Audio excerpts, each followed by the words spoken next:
원래는 검시관이라는 제도는 코로나가 그래요. 코로나가 이제 크라운 왕관 있죠. 네.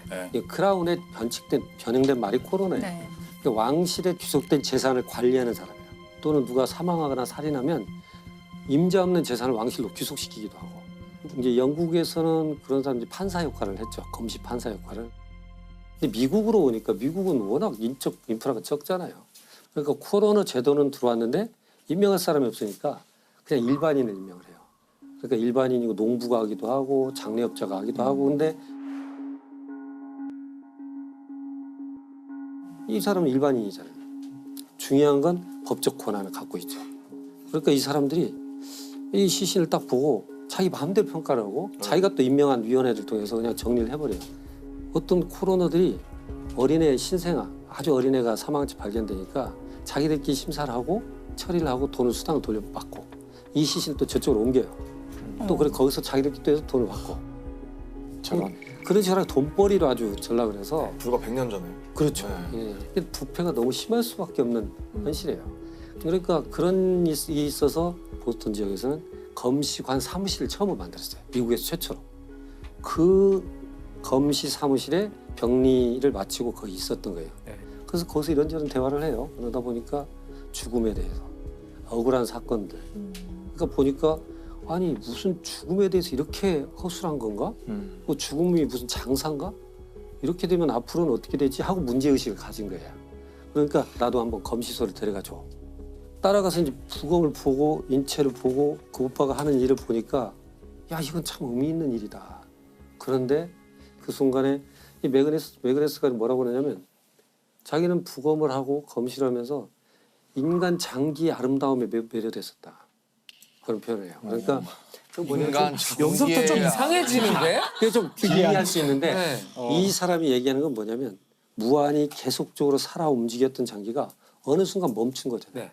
그게 하나의 물건처럼 보이는 것들이 어떻게 한 사람의 인격을 가지고 삶을 영위했었을까. 그걸 아름답다고 표현하는 게 그게 너무 강했던 거예요. 그 단어에 매료됐던 것 같아요.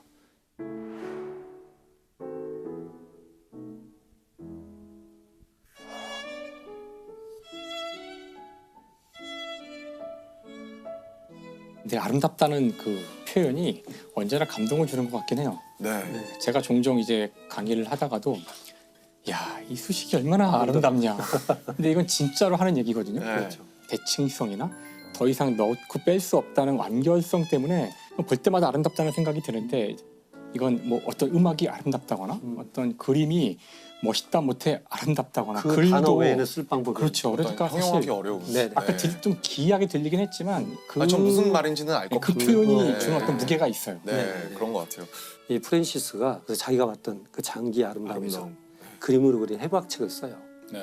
거기에 이제 시를 옆에다 씁니다.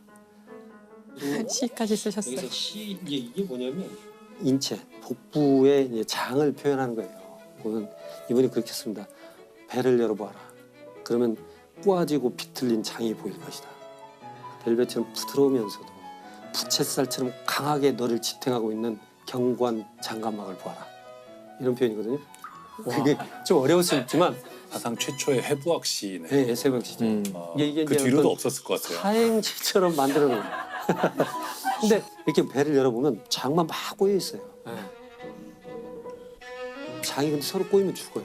네. 그 사람 잘 열어보면 장관막이 쫙 퍼서 서로 꼬이지 않도록 잡아주고 있어요. 그러니까 제가 볼 때는 이 사회가 굉장히 혼잡스럽고 거칠고 야만스러워 보이더라도 우린 그 기간에 부드러우면서도 어떤 형태로 견고하게 버티는 규칙과 규범이 있다.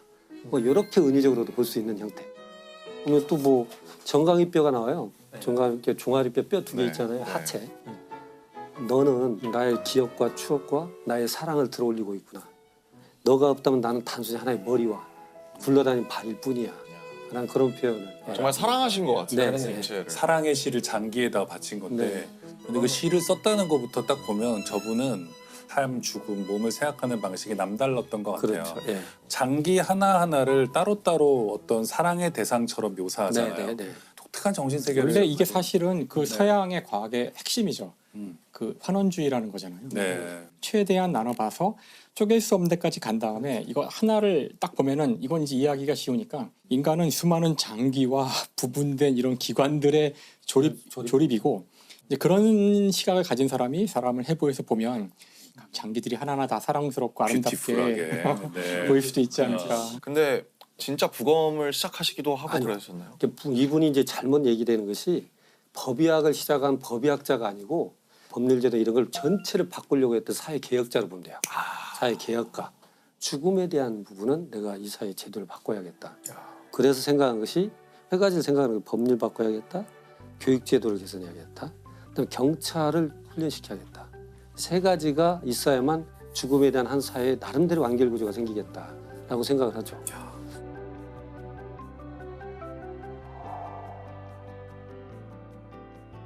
법률 제도를 바꿔야겠고 전문 검시관 제도를 들여와서 법의관 제도를 코로나란 일반인이 보지 않도록 그렇게 죽음을 전문가가 볼 수 있도록 해야 되겠고 근데 문제는 뭐냐면 이게 아까 말씀드린 대로 이권이 개입돼 있잖아요. 그러니까 그 코로나를 임명하는 것도 정치가예요. 정치가들은 이 질서가 그대로 좋아요. 자기들은. 자기 줄 수 있는 자리가 있으니까. 그래서 결국은 이권이 개입돼서 코로나 제도를 없애지는 못해요. 그런 것은 부패 이런 게 많잖아요. 플랜 B로 가져온 것은 뭐냐면 검시해야 될 대상을 정하자. 그럼 그 대상에 해당되면 수사기관이 결정할 게 아니고 당연히 검시를 하는 걸로 하자. 국가가 대신 검시해서 사실관계는 파악해야 될 필요가 있다. 이렇게 이제 바꾸는 거죠. 그래서 지금 우리가 말하는 게 CSI가 그런 데예요. 그 CSI 수사대는 그런 식으로 해서 시작된 거거든요. 제도는 내가 정치인들 만나서 어떻게든 바꿔보려고 노력을 하는데 교육 재료가 없는 거예요. 그러니까 결국은 프랜시스가 왜 그랬어? 그러면 어떻게 했으면 좋겠느냐 그랬더니 나의 자료를 가지고 이런 검시관 제도를 만들고 이 전문 법의관을 좀 많이 키워내는 걸 만들고 싶다. 교육을 하고 거기에 싶다. 함께 하겠다라고 이렇게 그렇죠. 네. 하게 된 네. 거군요. 그래서 돈이 많다고 그랬잖아요. 영향력도 있고. 본인이 해야겠다. 중요한. 그래서 네. 하버드 학장을 만나러 갑니다. 아, 하버드 학장을 만나러 가고 내가 돈을 이렇게 낼 때 지정기탁이죠. 이분의 강의실을 이렇게 만들고 이분의 사무실, 실험실, 도서관 이걸 만들어주면 내가 돈 얼마 되겠다. 그러니까 그 당시 돈으로 25만 달러니까. 이야. 1920년 30년에 25만 달러면 엄청난 겁니다. 베그레스는 사망하고 그 뒤로 후임자를 병리 전문의 일을 가진 사람을 뽑아야 하버드에서 병리를 마치고 법의학 수련을 하려면 다시 수련 생활을 해야 되잖아요. 전문의가. 네. 그럼 월급이 적죠. 네. 이 보조의 월급을 주겠다. 음. 그래서 키워요. 근데 그 순순히 개인적으로 했었던 거예요. 그래 교육제도는 그렇게 사람도 고용하고 월급도 주고 다 해보는데 문제는 일선의 경찰관들이 문제예요. 이게 제가 이제 오늘 장항준 감독님께 제가 감사하다는 말씀을 드리고 싶은 게 실은 그러니까 아까 저한테 감사하다 그랬는데 내 지갑에 손을 대셨네. 후원자로. 이제 제가 이제 장 감독님 말씀을 할 수밖에 없는 게 뭐냐면 그러니까 그 당시만 해도 지문이 있는 것도 아니고 무슨 네. 뭐 과학 수사가 없으니까 너무나 중구난방이고 과학 수사의 필요성 자체를 몰라요. 누가 사망한지 발견되면 누굴 데려다가 강압 수사를 많이 했어요 미국에서도. 그래서 경찰은 무지랭이고 바보고 강압적이고. 그래서 이 경찰에 대한 것 교육을 해야겠다는 것이 1920년에 생각한 거예요. 문제는 어디서 나오냐면 현장도 가지도 못하고 현장이 흐트러져 버렸고 자료 사진만 있으니 그 상황을 어떻게 설명할 길이 없어서 답답할 때가 많고 어떻게 했으면 좋겠느냐 그랬더니 실은 이 사람이 워낙 부자여가지고 시카고 그 오케스트라 단원들이 와서 그냥 파티를 할 정도예요. 100명 정도 늘상. 근데 어머니가 거동이 불편하니까 오페라 단을 미니어처로 만들어요 본인이. 그 수십 명을 다 악기까지 만들어서 악기 소리가 날 정도까지 미니어처인데 그걸 했던 디오라마라고 하는데 미니어처인데 너무나 정교하죠. 그렇게 했는데 내가 한번 만들어 볼까? 그래서 사건을 재구성을 합니다.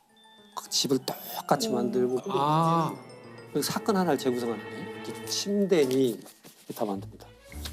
아 이게 디오라마예요? 엄청 정교한데? 네. 그 당시 1930년대, 40년대. 이건 뭐 거의 예술인데요? 작품이네요, 진짜. 네. 그러니까 여기에 와 너무 정교하다. 뭐가 있으면 그 경찰 수첩에 깨알 같은 글씨까지 다 써요. 그런 용도. 이건 그냥 현장에 사진을 저 찍은 그냥 것 같아요. 사진 찍었다고 그렇죠, 하면 그렇게 보는 찍었다고 할 누가 거. 미니어처라고 말해주지 않아요. 네, 이 밖에 있는 나무까지 다 와, 창밖들. 대단하다. 굉장히 좋습니다. 근데 디오라마 하나 만드는 데 있어서 한 지금 돈으로 4만 불에서 8만 불 사이 5천만 원에서 1억 정도. 그런 쓰는 것을 한 18개 만듭니다. 그렇게 만들어서 하버드대 학장을 만나서 우리 하버드대 우리 법의학과를 만들어놨으니까 여기서 경찰도 종합 교육을 좀 시켰으면 좋겠어. 그러니까 18개를 갖고 와 일주일 세미나를 합니다. 그러면 어떤 범죄 현장에 대한 스토리를 아니, 주지 상상하고 않고 만들게. 거기에 목맨 거, 피 흘린 거 다 똑같이 만들어놔서 이걸 너는 어떻게 보느냐. 그러니까 말하자면 어떤 정보가 없이 그거에 대한 너의 해석, 네. 네가 본 것을 얘기해봐. 그렇게 했는데 그렇게 이제 강의를 하다가 이게 소문이 난 거예요. 시나리오 작가가 와요. 와갖고 정말 이런 식으로 수사를 한다면 요것이 한번 재료가 쓰겠다. 나 경찰 중심으로 쓸 수 있겠다. 하버드 대학의 경찰학교에 앉아서 18개의 사건을 재구성하는 것을 영화로 만들어요. 아 그걸 보고. 네, 그래서 그 영화를. 제목이 하버드 대학의 살인 사건이에요. 근데 하버드 대학은 반대로 우리 하버드가 이런 데 들어가면 안 돼. 그러겠죠. 엄청 싫어했을 것 같아요. 그러니까 제목이 조금 오해할 수 있게. 아니 영화 안 되겠어 빼. 그러니까 그래서 미스터리 스트릿이라는 이름으로 나가요.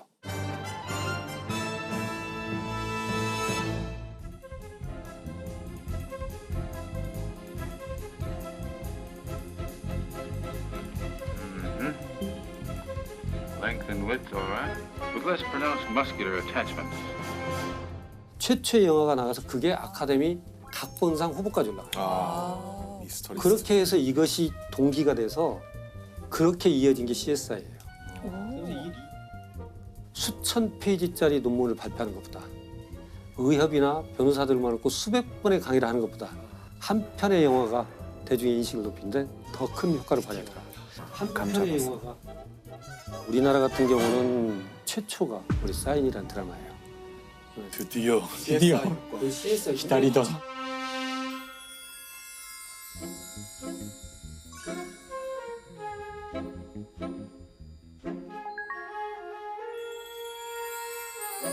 사인 드라마 이후로 국가수에 갑자기 10명의 법의관이 늘어나기도 맞아요. 했어요. 맞아요. 진짜요. 장항준 효과. 오늘 회식하죠. 제가 이제 실은 공국진 선생님이 이렇게 저희 법의학의 네. 태두시거든요. 평생을 혼자 싸우셨거든요. 1955년부터 시작해서 지금까지 걸어서 책을 그 수만 60권 넘게 쓰시면 그 돈을 다 법의학회에다 내세요. 아이고. 공국진 선생님이 사인 보면서 너무 감사하고 평생에 내가 돌아가신 이런 드라마를 볼 수 있었다는 거예요. 교수님 저 지금 소름 돋아서 칭찬을 한 몇 년 만에 들은 거예요. 사인 한번 해드리세요. 아 드디어. 너무 감사합니다. 와. 야. 그래서 제가 2011년도인가 공국진 선생님께서 너무 기쁘셔가지고 못하게.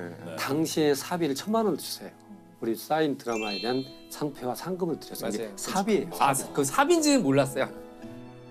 우리가 아무리 노력을 해도 대중이 우리를 몰라. 왜냐하면 가족 중에 부검할 일이 없어요. 경험하기 힘든 근데 일이죠. 그런 속에서 그 사인이 등장한 겁니다. 진짜. 이 공원이 인정을 받았나요? 그 당대에? 경찰들한테 인정을 받았어요. 장례식장 경찰관들 그 교육생들이 많이 왔고 네. 경찰로부터 경감 진짜 경감 교육도 받고 경찰에 있어서는 법정에서 이 교육생들이 많은 진전을 이뤄요.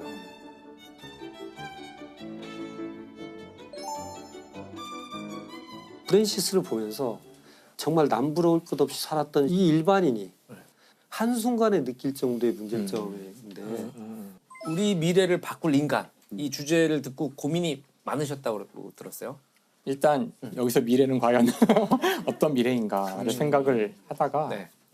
그러니까 미래의 변화가 이제 올 거라고 자꾸 생각하고 그걸 알고 싶어하는 이유는 현재의 변화를 추동하고 있는 것이 다 과학기술이거든요. 네. 그렇다면 지금 우리가 겪고 있는 이 변화의 대부분은 산업혁명 이후의 그 과학기술의 빠른 발전 때문이거든요.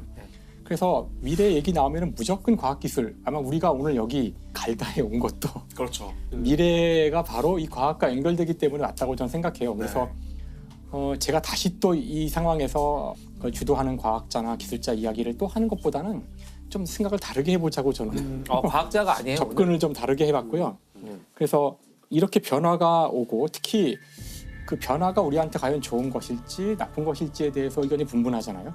네. 그러니까 이런 과학기술의 변화의 미래가 디스토피아와 유토피아가 다 있는데 아마 최근에 우리가 직접 느끼고 있는 그런 디스토피아 가까운 미래에 올 수 있는 디스토피아 중에 하나가 아마 인공지능에 의한 이제 직업을 많이 잃거나 우리가 하는 일의 의미가 사라지거나 네.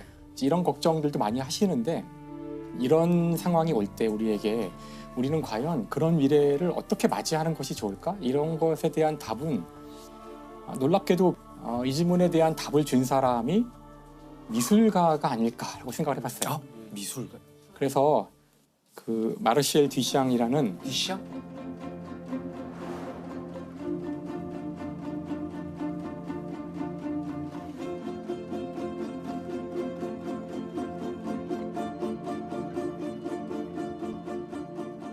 이분의 작품 가운데 가장 유명한 작품은 그 남자 소변기예요. 그걸 샘이란 작품이죠. 갖다 놓고 이것이 미술 작품이다라고 주장을 한 바로 그것이 이분의 가장 대표적인 작품인데 과연 그것이 우리의 미래, 우리의 과학기술의 미래에 우리 인류를 구하는데 어떤 영향을 줄 수 있는지